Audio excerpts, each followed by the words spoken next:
లంబాడీలను ST జాబితా నుండి తొలగించాలని ప్రధాన డిమాండ్తో ఆదిలాబాద్ జిల్లా ఉట్నూరులోని ఎంపీడీఓ గ్రౌండ్లో ఆదివాసుల ధర్మయుద్ధ సభ నిర్వహించారు.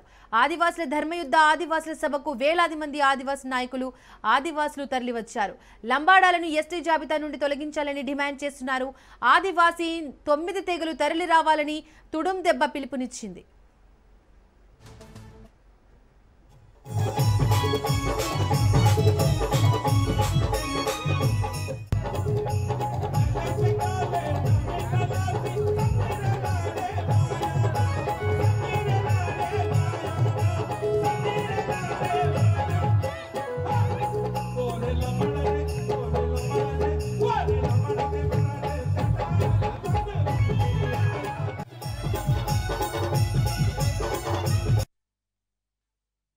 మేము ప్రభుత్వానికి మరి కేంద్ర ప్రభుత్వానికి కూడా మేము విజ్ఞప్తి చేస్తున్నాము. మా యొక్క ఆస్తులను మరి మా యొక్క జాబులను యొక్క ఏదైతే వలస లంబాలు ఉన్నాయో ఇలా దోపిడీ చేస్తున్నారు. కాబట్టి మేము కంపల్సరీగా ఆదివాసీలందరూ కూడా ఏకమై ఇలా లంబాడీలను తొలగించాలనే ఉద్దేశంతో ఈ యొక్క ఆదివాసీ ధర్మయుద్ధం అనేది ఏర్పాటు చేయడం జరిగింది.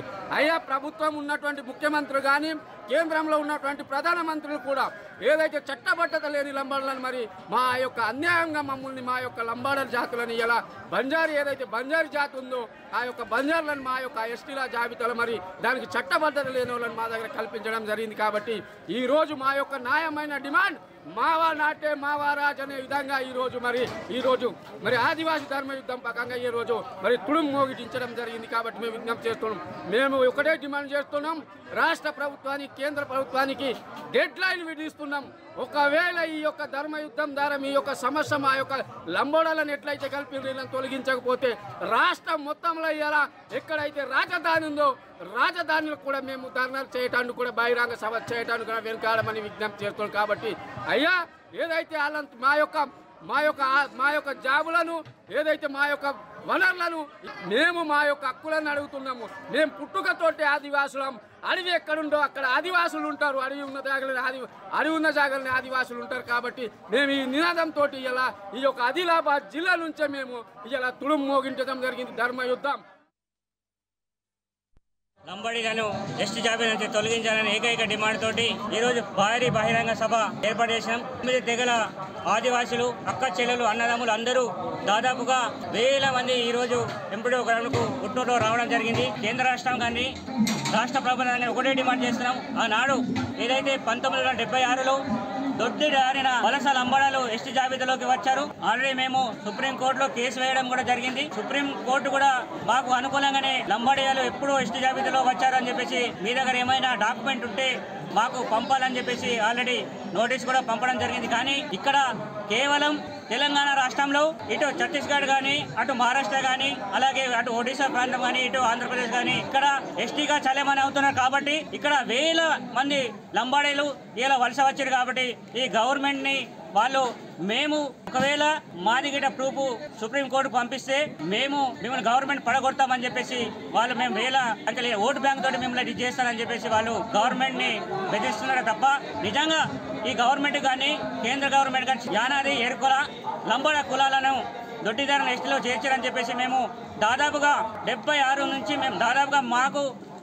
ఇది మాది 3వ తరం మేము ఉద్యమం చేయడంలో తప్ప ఇంతవరకు కూడా మాకు ఏ గవర్నమెంట్ కూడా మాకు న్యాయం చేయలేదు. కాబట్టి మేము ఇప్పటికి కూడా మేము ఒకటే ఈ గవర్నమెంట్ కానీ హెచ్చరిస్తున్నాం. ఎప్పుడైతే వాళ్ళని తీసేస్తారో అప్పటిదాకా మేము నిద్రపోము, మిమ్మల్ని కూడా నిద్రపోనీయమని చెప్పేసి హెచ్చరిక జారీ. రైట్, ఇక ఇదే అంశానికి సంబంధించి మోర్ డీటెయిల్స్ మా ప్రతినిధి శ్రీనివాస్ అందిస్తారు. శ్రీనివాస్, ఈ లంబాడీలను ఎస్టీ జాబితా నుండి తొలగించాలనే డిమాండ్ ఎప్పటి నుంచి ఉంది? దీనికి సంబంధించి పూర్తి డీటెయిల్స్ ఏంటి? స్వాతంత్రం వచ్చి 75 సంవత్సరాలు వచ్చినప్పటి నుంచి ఇప్పటి వరకు ఈ గోండులో అన్యాయం జరుగుతుందని చెప్తున్నారు. ఈ ప్రధానంగా ఈ రోజు గోండు వాళ్ళకు ఆదివాసుల ధర్మయుద్ధం అనే భారీ బహిరంగ సభ విజయవంతం అని చెప్పొచ్చు. ఈ సభ ఒక ముఖ్య ఉద్దేశం లంబాడీలను తొలగించాలి, ఈ లంబాడీలను ఎస్టీ జాబితాను తొలగించాలి. ఎందుకంటే ఈ ఎస్టీ జాబితా ఈ లంబాడీలు ఉండటం ఈ గోండు జాతులైన ఈ 9 జాతులకు రిజర్వేషన్ కానీ విద్య కానీ వైద్యం కానీ అందకపోవడం, వాళ్ళే ఈ రిజర్వేషన్ వాళ్ళే పొందడం తోటి జరుగుతుందని, ఈ అన్యాయం జరుగుతుందని చెప్పేసి ఈ భారీ ధర్మయుద్ధాన్ని ప్రకటించారు. ఈ ధర్మయుద్ధం ఈ రోజు భారీ బహిరంగ సభ దాదాపు 25,000 మంది ఇక్కడికి మనకు వచ్చినట్లు మనకు తెలుస్తున్నది. పోలీసులు ఎన్ని ఆంక్షలు పెట్టినా, పోలీసులు ఎంత చేసినా, పోలీసులు అడుగున ఉన్నా కానీ వాళ్ళని ఎదిరించి వాళ్ళని పక్కకు ఇక్కడికి వచ్చే పరిస్థితి ఏర్పడ్డది. దాదాపు ఈ భారీ బహిరంగ సభ 5 గంటల నుంచి గత 1 గంటకు స్టార్ట్ అయింది, మధ్యాహ్నం 1 గంటకు స్టార్ట్ అయిందంటే ఇంకా కొనసాగుతుంది. ఇంకా వక్తలు మాట్లాడుతున్నారు, వాళ్ళ బాధను వ్యక్తం చేస్తున్నారు, వాళ్ళ ఆవేదన వ్యక్తం చేస్తున్నారు, వాళ్ళ కోరికను కూడా వ్యక్తం చేస్తున్నట్లు మనకు తెలుస్తుంది. ఎందుకంటే 75 సంవత్సరాలు వచ్చినా ఈ గోండు జాతిలో యొక్క డెవలప్మెంట్ లేదు. వాళ్ళ కనీసం కొన్ని గ్రామాలలో నీళ్లు లేవు, నదులు లేవు, ఏం కరెంట్ కనీసం ఐటీడీఏ ఉట్నూరులో ఆఫీసు ఐటీఐ ఉన్న కలెక్టర్ ఉన్నా కానీ కూతవేడు దూరంలో ఉన్న గ్రామాల్లో కూడా కరెంటు లేని పరిస్థితి ఇక్కడ మనకు కనిపిస్తుందని చెప్పి ఈ గోండు వాళ్ళు ఆవేదన వ్యక్తం చేస్తున్నారు. అయితే ఈ భారీ బహిరంగ సభకు ఒక ఉమ్మడి ఆదిలాబాద్ జిల్లానే కాకుండా ఉమ్మడి రాష్ట్రాలు, తెలుగు రాష్ట్రాలు, తెలంగాణ, ఆంధ్రప్రదేశ్తో పాటు వీళ్ళ యొక్క బంధువులైన ఉన్న వాళ్ళు, వీళ్ళ జాతికి సంబంధించిన ఛత్తీస్గఢ్, మహారాష్ట్రలో కూడా నాయకులు ఉన్నారు. వాళ్ళు కూడా ఇక్కడికి రావడం జరిగింది. ఈ భారీ బహిరంగ సభ జరిగి వాళ్ళకి మద్దతు ప్రకటించడంతో పాటు వాళ్ళ ఆవేదన వ్యక్తం చేస్తారు. ఇంకా కొనసాగుతూనే ఉంది ప్రస్తుతం.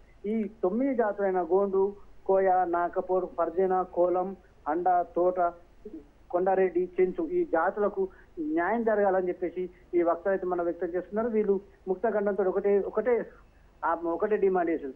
లంబాడీలను ఎస్టీ జాబ్ని తొలగించకుంటే మేము ఇంకా పెద్ద ఎత్తున కూడా మేము మా యొక్క ప్రదర్శన చూపిస్తాం, మా యొక్క బలం చూపిస్తాం నాయకులు అంటున్నారు. శ్రీనివాస్, ఆదివాసుల డిమాండ్ కి సంబంధించి అటు లంబాడా జాతి వాళ్ళు ఏమంటున్నారు, ఏమైనా స్పందించారా? మరియు ఇటు ఆదివాసుల బహిరంగ సభకు సంబంధించి అధికారులు ఎవరైనా స్పందించారా? అధికారులు ఇప్పటివరకు ఏం స్పందించలేరు, ఎందుకంటే ఇంకా సభ జరుగుతూనే ఉంది. లంబాడీలు కూడా ఇప్పటివరకు వాటిపైన ఇంకేం చెప్పలేదు. గతంలో కూడా ఈ ఒక 4-5 సంవత్సరాల కింద ఈ గోండు జాతి వాళ్ళు ఒక్కసారిగా 5,000 మంది ఒక్కసారి ఈ ఐటీడీ ఆఫీస్ ముట్టడి చేశారు. అప్పుడు పోలీసు బందోబస్తు కూడా పోలీసులు కూడా అంచనా కూడా అంతమంది వచ్చారు. అప్పుడు వాళ్ళ యొక్క జాతి యొక్క ఐక్యతను చాటిండు. అయితే మళ్ళీ ఇప్పుడు చాటిండు. అయితే అప్పుడు లంబాడీలో జాతి వాళ్ళు అన్నారు మేము ఎస్టీలమని చెప్పేసి అని. కాకపోతే అప్పుడు తర్వాత సద్దుమణింది. కానీ మళ్ళీ ఇప్పుడు ఈ కాంగ్రెస్ ప్రభుత్వం వచ్చినాక ఇప్పుడు మాత్రం పెద్ద ఎత్తున అయితే జరిగినట్టు తెలుస్తుంది మనకు. ఎందుకంటే ఇక్కడ ప్రస్తుతం ఉన్న ఎమ్మెల్యే బొద్దు పటేల్ కూడా ఉట్నూరులో ఉంటాడు. అతను కూడా గోండు జాతి, అతను కూడా ఆ సారథ్యంలో అతనితో నడుస్తుందని చెప్పేసి మనకు సమాచారం అందుతుంది. ఏదేమంటే కానీ గోండు జాతి వాళ్ళు మాత్రం ఐక్యత భారీగా చాటినట్లయితే మనకు కనిపిస్తున్నది. Right Srinivas, thank you.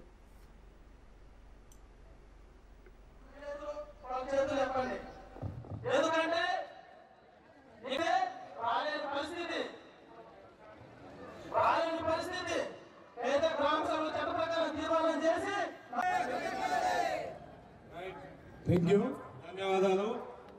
అంటే ఇక్కడ ఉన్నటువంటి నాయకులందరూ ఒకసారి నిలబడి అభివాదం చేస్తే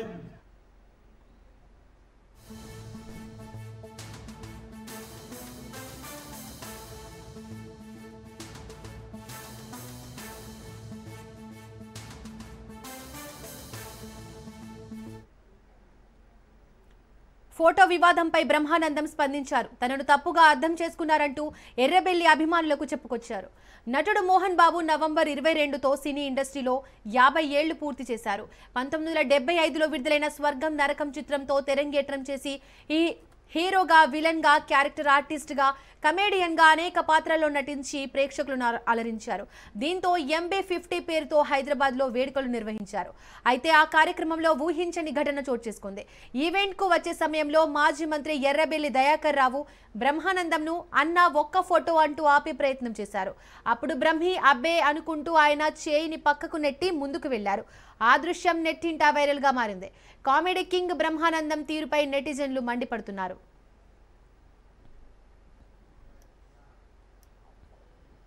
కామెడీ కింగ్ బ్రహ్మానందం ఎక్కడ ఉంటే అక్కడ నవ్వులు పూస్తాయి. అలాంటిది ఆయన దయాకర్తో ఒక్క ఫోటో దిగేందుకు నిరాకరించడం సోషల్ మీడియాలో హాట్ టాపిక్ గా మారింది. ఎర్రబెల్లి ఆపుతున్న బ్రహ్మి మాత్రం ఆగకుండా అబ్బే అనుకుంటూ చేయిని పక్కకు తోసేసుకుంటూ ముందుకు వెళ్లిపోయారు. దీంతో చేసేదేమీ లేక ఎర్రబెల్లి దయాకర్ రావు అక్కడి నుండి వెళ్లిపోయారు. ఆ వీడియో సోషల్ మీడియాలో వైరల్ అవుతోంది. పవర్లో లేకపోతే సినిమా వాళ్ళు ఎవరిని పట్టించుకోరని ఓ నెటిజన్ కామెంట్ చేశాడు. అనవసరంగా వివాదం చేయవద్దని ఆ వీడియోలో పూర్తిగా ఫ్రెండ్లీ ఫ్రెండ్లీ వాతావరణం కనిపిస్తోందని మరో నెటిజన్ స్పందించాడు.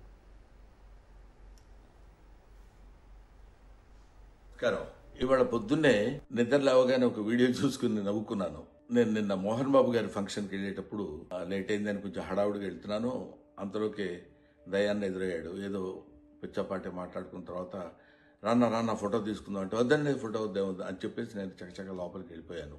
అది చాలామంది మిత్రులు కొంచెం అపార్థం చేసుకున్నట్టు. దయాకర్ గారితో నాకు 30 ఏళ్ల సంబంధం ఉంది. మంచి మిత్రులం. నేనంటే ఎంతో అభిమానంగా ప్రేమగా చూస్తుంటారు. మేము కూడా ఎంతో మాట్లాడుకుంటాం. ఫ్యామిలీ ఫ్రెండ్స్లా ఉంటాం. అటువంటిది సరదాగా ఆయనతో నాకున్న చనువుతోటి నేను ఉండండి అని చెప్పేసి ఇలా తోసి వెళ్ళిపోతే దాన్ని నేను ఆయన ఏదో కావాలని తోసినట్టు ఏదో ఒక రకమైనటువంటి మిస్అండర్స్టాండ్ తోటి మిత్రులు, మీడియా మిత్రులు అలాగే దాన్ని అపార్థం చేసుకున్నారు. అలాంటిది కాదు. ఆ తర్వాత కూడా ఫంక్షన్లో నేను ఆయన చాలాసేపు మాట్లాడుకున్నాం. అంతకుముందు మాట్లాడుకున్నాం. ఫంక్షన్ అయిపోయిన తర్వాత కూడా మేము మాట్లాడుకున్నాం. కానీ ఇది పొద్దునే చూడగానే ఆయన నేను చూసుకొని నవ్వుకున్నాం కూడా. ఇది చూడడానికి మిత్రమా ఇట్లాగా అనుకున్నారు అన్న, ఇట్లాగే దీన్ని మిస్అండర్స్టాండ్ చేసుకున్నారని ఆయన అంటే నేను కూడా ఎంతో అయ్యో ఇదేంటి ఇలా జరిగిందని, ఆయన్ని ఎక్కడ అపార్థం చేసుకుంటారో అని, అలాంటిది కాదు అని చెప్పడానికి క్లారిటీ ఇవ్వడానికి మాత్రం మీ అందరికీ ఫోన్ చేసి చెప్తున్నాను. దయచేసి అలాంటిది ఏం లేదు, మిస్అండర్స్టాండ్ చేసుకోవద్దు. ఇన్ని సంవత్సరాలుగా ఆయనకి మాకున్న అనుబంధంతో మేమిద్దరం సరదాగా అలా మాట్లాడుకున్నాం తప్ప వేరే విధంగా కాదు. నమస్తే. ఫ్యూచర్ సిటీలో తెలంగాణ రైజింగ్ గ్లోబల్ సమ్మిట్ ఏర్పాట్లను సీఎం రేవంత్ రెడ్డి పరిశీలించారు. అంతర్జాతీయ స్థాయిలో ఏర్పాట్లు ఉండాలని రేవంత్ రెడ్డి అధికారులకు సూచించారు. సమ్మిట్కు ప్రపంచవ్యాప్తంగా ప్రతినిధులు హాజరు కానున్నారని ఆయన తెలిపారు. విదేశీ ప్రతినిధులకు ఎలాంటి ఇబ్బందులు రావద్దన్నారు. సమ్మిట్కు హాజరయ్యే మీడియాకు తగిన ఏర్పాట్లు చేయాలన్నారు. ఫ్యూచర్ సిటీలో నిర్మిస్తున్న భారత్ స్కిల్స్ యూనివర్సిటీ నిర్మాణ పనులను రేవంత్ పరిశీలించారు.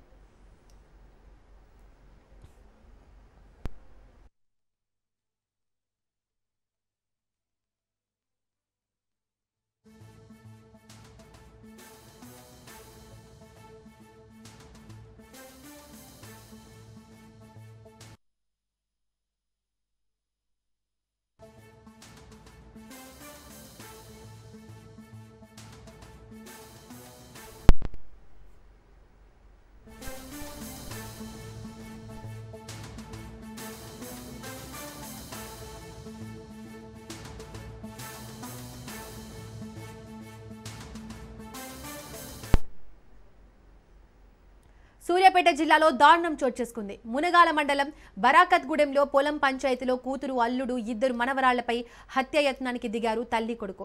తన అక్క 2 కూతుళ్లను ట్రాక్టర్తో ఢీకొట్టి చంపేందుకు ప్రయత్నించాడు మేనమామ.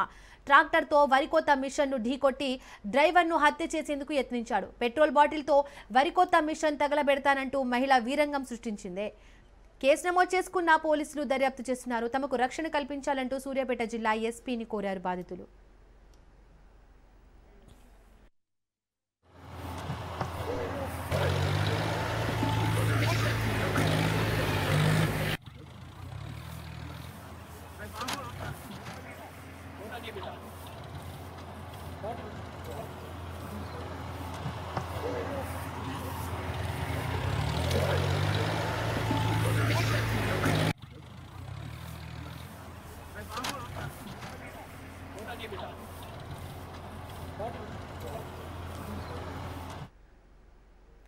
రైట్, ఇదే ఘటనకు సంబంధించి మోర్ డీటెయిల్స్ మా ప్రతినిధి పుల్లారావు అందిస్తారు. పుల్లారావు,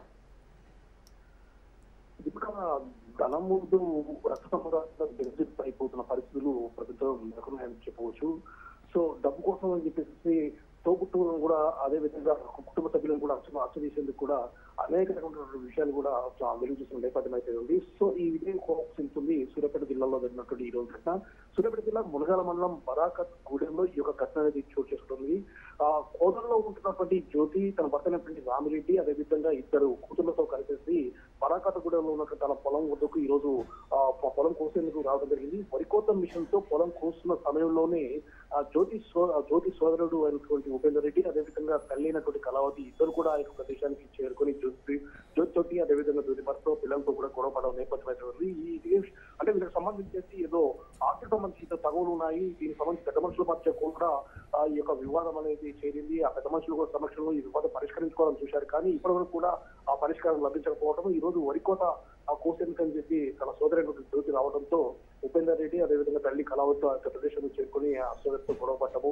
ఆ సమయంలోనే ఆ యొక్క వరికోత మిషన్ ను కూడా జ్యోతి కోపిస్తున్న విధంలో ఆ ఉపేందర్ రెడ్డి తాను తీసుకొచ్చినటువంటి ట్రాక్టర్ తో ఆ వరికోత మిషన్ ను ఢీకొట్టేసేసి ఆ వరికోత మిషన్ నడుస్తున్న డ్రైవర్ ని కూడా కింద వేసేసి ట్రాక్టర్ తొక్కిపోయాడు. అదేవిధంగా సోదరి భర్తని వాళ్ళ మేన కోడల్ని కూడా ట్రాక్టర్ తో తొక్కించే ప్రయత్నం చేశారు. చుట్టుపక్కల వాళ్ళు వెంటనే వచ్చేసి ఆ ప్రదేశాన్ని చేరుకొని దాన్ని అడ్డుకునే ప్రయత్నం చేశారు. అయినప్పటికీ కూడా ఆ యొక్క ఉపేందర్ రెడ్డి తల్లి కళావతి ఆ వరికోత మిషన్ తగలబెడతా అని చెప్పి తన దగ్గర ఉన్న పెట్రోల్ బాటిల్ కూడా తీసుకొచ్చేసి ఆ తగలబెడతా అని కూడా తెలిసిన నేపథ్యం ఇవన్నీ కూడా మొత్తం కూడా విజువల్స్ లో వారి నేపథ్యం అవుతుంది. ఈ ఘటన జరిగిన తర్వాత జ్యోతి అదేవిధంగా రామరెడ్డి పిల్లల్ని చుట్టుపక్కల వాళ్ళు తీసుకెళ్లి పక్కకు తీసుకెళ్లిన పరిస్థితి నెలకొంది. వెంటనే మునగాల పోలీస్ స్టేషన్ చేరుకుని తన తల్లి అదేవిధంగా సోదరి దగ్గర నుంచి తనకు ప్రాణహాని ఉంది జరిగిన విషయం మొత్తాన్ని కూడా ఆమె పిటిషన్ లో మునగాల పోలీస్ స్టేషన్ లో ఫిర్యాదు చేయడం జరిగింది. అదేవిధంగా జిల్లా ఎస్పీని కూడా కోరడం జరిగింది. తన సోదరుడి వల్ల తనకు ప్రాణహాని ఉంది కాబట్టి తనను రక్షించాలని చెప్పేసి కూడా ఆమె వేడుకున్న నేపథ్యం అయిపోయింది. సో ఇద్దరి మధ్య అంటే సోదరికి ఉపేందర్ రెడ్డికి అదేవిధంగా జ్యోతికి మధ్య గత కొంతకాలంగా జరుగుతున్నటువంటి ఆస్తి తగాదాల వల్ల ఈ ఘటనని చోటు చేసుకోవడం. చివరికి సోదరిని చంపడానికి కూడా అన్న వెనకాల లేదు అని చెప్పేసి కూడా చుట్టుపక్కల వాళ్ళు అంటే చిత్ర పరిస్థితి నెలకొంది. ఈ విషయానికి సంబంధించి ఏదైనా ఉంటే పెద్ద మన సమస్యలో పరిష్కరించుకోవాలి కానీ ఈ విధంగా చేయడం తగదని చెప్పి కూడా పరిశీలించిన నేపథ్యం. మొత్తానికి ఈ యొక్క విషయం అనేది మునగాల పోలీస్ స్టేషన్ చేరుకోవటము అదేవిధంగా జిల్లా ఎస్పీకి కూడా వాళ్ళు కంప్లైంట్ చేసిన పరిస్థితి. పోలీసులు కూడా ఈ జరిగినటువంటి విషయంపై పూర్తి స్థాయిలో పరిశీలన చేస్తున్నారు. ముఖ్యంగా అన్ని విషయాలు కూడా తెలుసుకుంటూ ఆ కేసు నమోదు చేసుకుని దర్యాప్తు అయితే కొనసాగిస్తున్న నేపథ్యం అయితే ఉంది. Right Pullarao, thank you.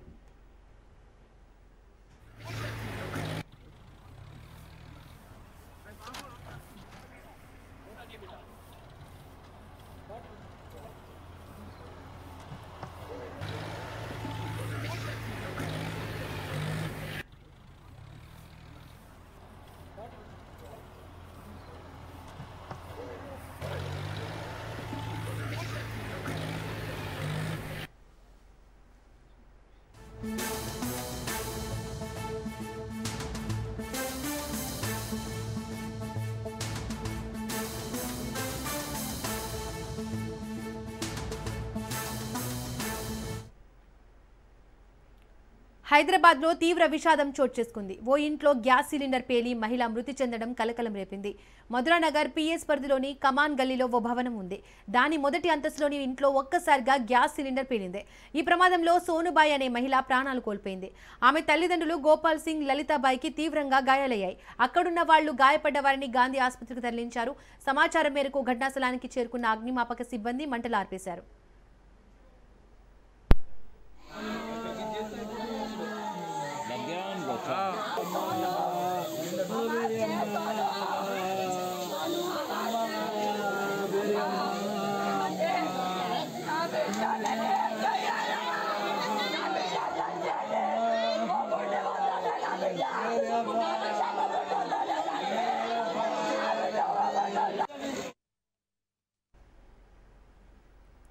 తెలంగాణలో సైబర్ నేరగాళ్లు రెచ్చిపోయారు. ఈసారి ఏకంగా రాష్ట్ర మంత్రులనే టార్గెట్ చేసుకుని వారి వాట్సాప్ మీడియా గ్రూపులను హ్యాక్ చేశారు. ఎస్బీఐ కేవైసీ అప్డేట్ పేరుతో సాగుతున్న ఈ మోసం రాష్ట్ర రాజకీయ వర్గాల్లో తీవ్ర కలకలం రేపుతోంది. ఈ ఘటనపై సైబర్ క్రైమ్ పోలీసులు దర్యాప్తు ప్రారంభించి ప్రజలకు కీలక హెచ్చరికలు జారీ చేశారు.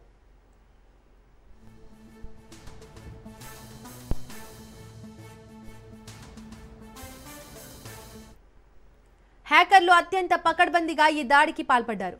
ముందుగా మంత్రులు, వారి మీడియా సిబ్బంది ఉన్న వాట్సాప్ గ్రూపుల్లోని వివిధ మార్గాల్లో చొరబడ్డారు. ఆ తర్వాత గ్రూప్ పేరు, డీపీలను ఎస్బీఐ బ్యాంకు అధికారిక లోగో, పేరుతో మార్చేశారు. దీంతో గ్రూపులోని సభ్యులు దాన్ని నిజమైన సందేశంగా భ్రమపడేలా చేశారు. అనంతరం మీ ఎస్బీఐ ఖాతాకు ఆధార్ నంబర్ అప్డేట్ కాలేదని, ఈ కేవైసీ ప్రక్రియను వెంటనే పూర్తి చేయకపోతే ఈ రాత్రికి మీ ఖాతా శాశ్వతంగా బ్లాక్ అవుతుందంటూ గ్రూపుల్లో నకిలీ సందేశాలు పంపించారు. ఈ సమస్యను సులభంగా పరిష్కరించుకోవడానికి అంటూ ఓ ఏపీకే ఫైల్ లింక్ను కూడా షేర్ చేశారు. ఈ ఏపీకే ఫైల్ అత్యంత ప్రమాదకరమైన మాల్వేర్ అని సైబర్ నిపుణులు హెచ్చరిస్తున్నారు.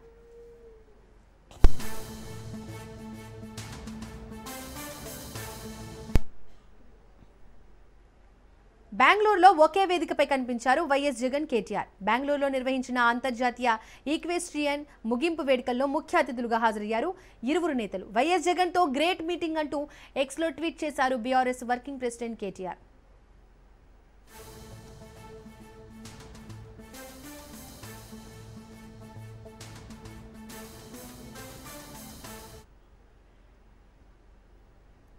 ఎన్నికల సమయం నుండి బీసీలకు 42% రిజర్వేషన్లు ఇస్తామని పదే పదే చెప్పి 2 సంవత్సరాల తర్వాత కాంగ్రెస్ ప్రభుత్వం బీసీలను వంచించి మోసం చేసిందని ఎంపీ ఆర్ కృష్ణయ్య మండిపడ్డారు. విద్యానగర్ చౌరస్తాలో, అంబర్పేట చౌరస్తాలో రాష్ట్ర ప్రభుత్వం విడుదల చేసిన 46 జీవో ప్రతులను దగ్ధం చేసి నిరసన వ్యక్తం చేశారు. ప్రభుత్వం బీసీల ఆగ్రహానికి గురికాక తప్పదని, ఏ క్షణమైనా ఏ నిర్ణయం తీసుకుంటామోనని తీవ్రంగా హెచ్చరించారు. సీఎం రేవంత్ పైన ఆశ ఉండేది, కానీ తెలంగాణ బీసీ సమాజం నిరాశ చెందిందన్నారు. 2 ఏళ్లుగా ఆశ చూపి నోటికాడి బువ్వను లాక్కుంటారా అని మండిపడ్డారు.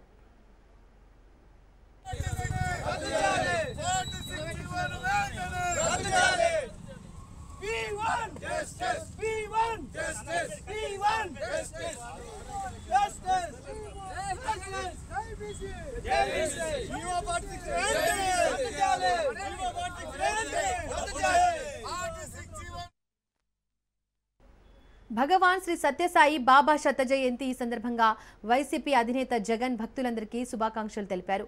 వైఎస్ జగన్ ట్విట్టర్ వేదికగా మానవ సేవే మాధవ సేవ అని నమ్మి, అదే తన జీవిత పరమార్థంగా భావించి, అందరినీ ప్రేమించి అందరికీ ప్రేమను పంచిన దైవ స్వరూపుడు భగవాన్ శ్రీ సత్యసాయి బాబా అన్నారు. పేద ప్రజలకు ఉచిత వైద్యం, ఉచిత విద్య, తాగునీరు అందించి వారి హృదయాల్లో చిరస్థాయిగా నిలిచిపోయిన మహనీయుడన్నారు. బాబా శత జయంతి సందర్భంగా భక్తులందరికీ శుభాకాంక్షలు అని పోస్ట్ చేశారు వైఎస్ జగన్.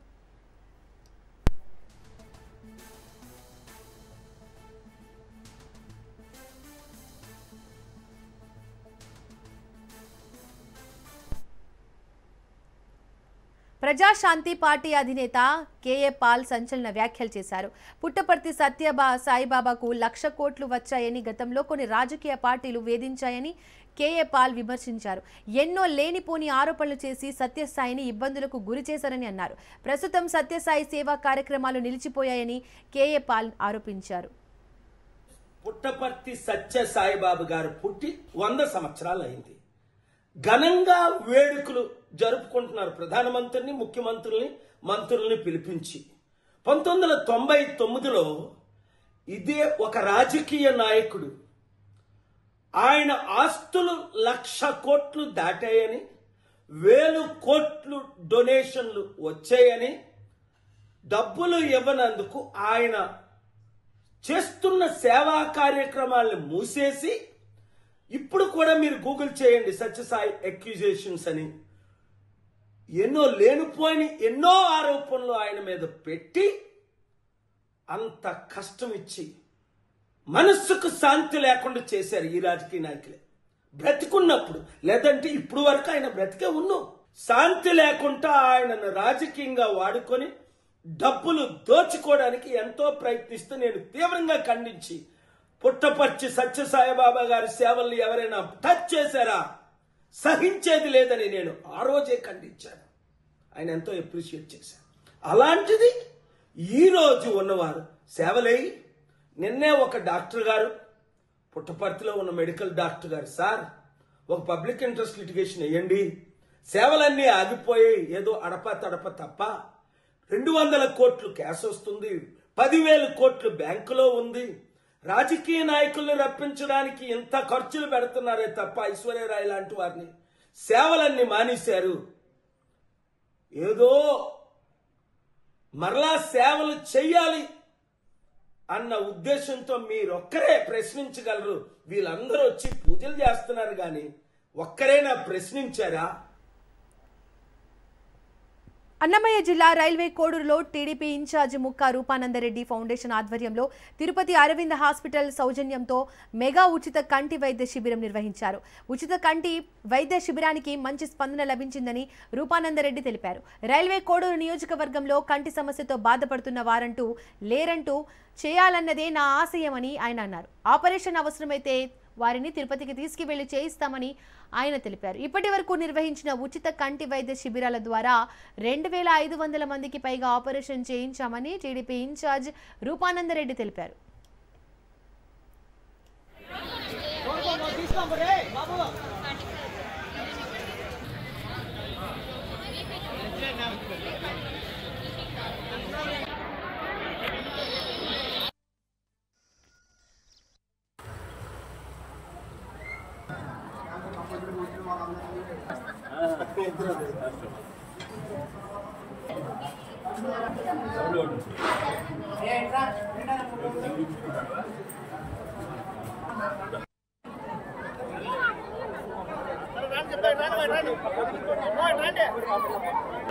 వర్షం ఆగిపోయింది, అందరికీ ఎట్లవుతుందో అనుకుంటున్నాం.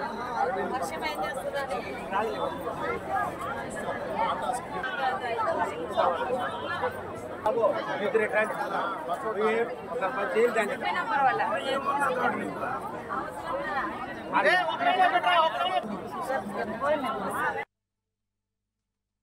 అందరూ పేషెంట్ అందరూ చెక్ చేసిన తర్వాత ఆపరేషన్ ఎవరికి అవసరమో వాళ్ళను ఇక్కడి నుంచి ఒక బస్సులో తీసుకుపోవడం జరుగుతుంది తిరుపతికి అరవింద్ హాస్పిటల్కి. అక్కడ ఈరోజు ఈవినింగ్ చెక్ చేసి రేపు ఆపరేషన్ చేయించుకున్న తర్వాత రేపు ఈవినింగ్ మళ్ళీ ఇక్కడికే తీసుకురావడం జరుగుతుంది. అన్నీ ఉచితంగా ఇవ్వడం జరుగుతుంది. ఎందుకంటే చెక్ చేసుకునేటప్పుడు కొంతమందికి డ్రాప్స్ అవసరం ఉంటాయి, ఆ డ్రాప్స్ ఫ్రీగా ఇవ్వడం జరుగుతుంది. కొంతమందికి అద్దాలు అవసరం ఉంటాయి, అద్దాలు ఫ్రీగా ఇవ్వడం జరుగుతుంది. ఆపరేషన్ అవసరమైన అందరికీ కూడా తిరుపతికి తీసుకెళ్లి అరవింద్ హాస్పిటల్లో ఉచితంగా ఆపరేషన్ చేపించి వాళ్ళ ఇంటికి తీసుకుపోవడం జరుగుతుంది. దాదాపు 2500 ఆపరేషన్స్ ఇప్పటి వరకు జరిగినాయి. ఈరోజు కూడా 300-400 ఆపరేషన్స్ ఖచ్చితంగా జరుగుతాయి. ఎందుకంటే ఈ కార్యక్రమము మన శరీరంలో అన్ని పార్ట్ల కంటే కన్ను అనేది చాలా సున్నితమైనది. తల్లిదండ్రులు బిడ్డలు చూపించకుండా ఉండడం ఇటువంటి కార్యక్రమాలు జరుగుతాయి కాబట్టి కార్యక్రమం చేపట్టడం జరిగింది.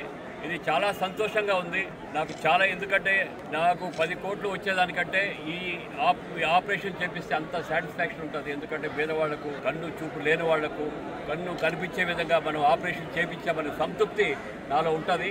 కాబట్టి ఖచ్చితంగా మన కోడూరు నియోజకవర్గంలో మరీ 2 monthsకి ఒకసారి క్యాంపు పెట్టడం జరుగుతుంది. ఎవ్వరు కూడా కన్ను కనిపించకుండా లేకుండా చేసే బాధ్యత ముక్కా రూపానందరెడ్డి ఫౌండేషన్ తీసుకుంటుంది. అరవింద్ హాస్పిటల్ దయ వల్ల అన్ని కార్యక్రమాలు సక్రమంగా జరుగుతున్నాయి.